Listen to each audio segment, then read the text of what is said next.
Investing in Bitcoin and cryptocurrency may soon include government dollars entering the mix. Several states, including Ohio and Pennsylvania, have lawmakers proposing the creation of cryptocurrency reserves. In fact, in PA, House lawmakers voted in favor of Bitcoin rights.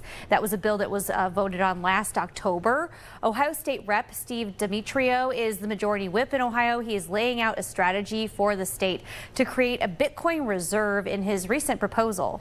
We're going to utilize sort of, institutional custodians to hold these assets instead of, like a smartphone. A lot of people, over 1 million Ohioans who own digital assets or cryptocurrencies are likely buying these via apps like Coinbase that are sort of the market standard for sort of everyday trades within the cryptocurrency space. To learn more, the representative is joining me here now. Thank you for taking the time.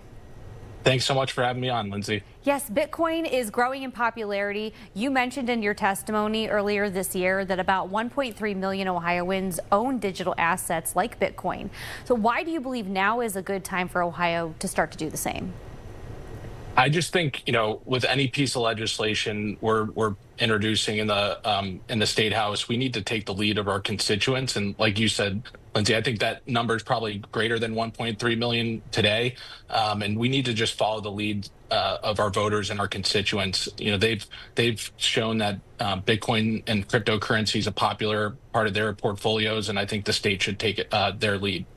Now, the bill that you're sponsoring, House Bill 18, it's called the Ohio Strategic Cryptocurrency Reserve Act, would give the state treasurer the ability to invest in digital assets for what you said was the general reserve or reserve funds, and then you'd create a board to advise them on any investments that they make. So who would appoint those board members under this act?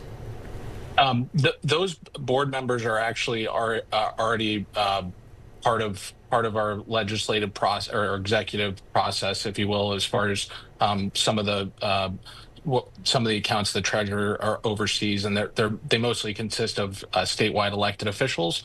And we're working closely with the treasurer's office right now to make sure they're comfortable with the language in the bill. I think we're going to have some changes as far as what types of funds can be used if this bill should become law. But they've been great to work with, and I really look forward to continuing to push this bill forward. And how would this be set up, and how would you address any safety concerns that maybe taxpayers have, because these are newer types of investments?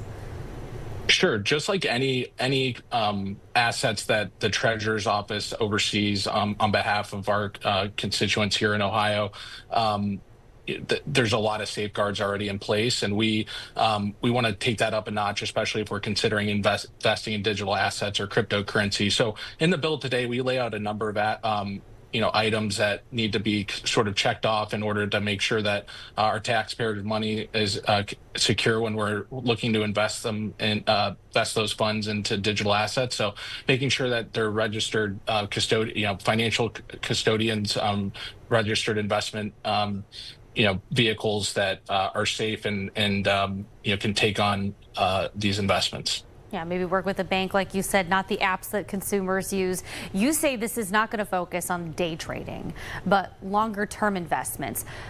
As a curious taxpayer, what could these investments help pay for? Will voters get a say on what the money is spent on?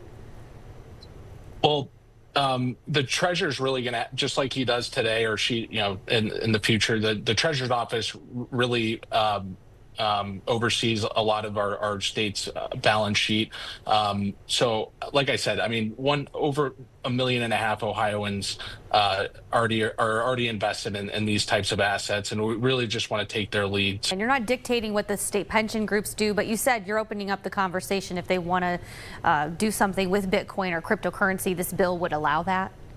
Absolutely. And we're not mandating anything as far as what the state or the treasurer's office invests in.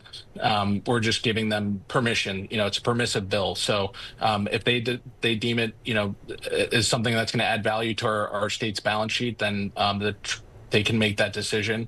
But, we're certainly not mandating it. It just allows for the opportunity for Ohio to invest in these important assets. And then real quick, what are the next steps for the bill? Sure. We're in the committee process right now in the Technology and Innovation Committee in the State House. So hopefully we get it passed out of committee soon and onto the floor for a vote and over to the Senate. We're working on another piece of legislation too to sort of solidify the blockchain and digital asset industry in Ohio. That's House Bill 116. If any of your viewers want to check that out. All right, we'll be following the process. Thank you so much for taking the time to join us here at 5. Thanks for having me on, Lindsay.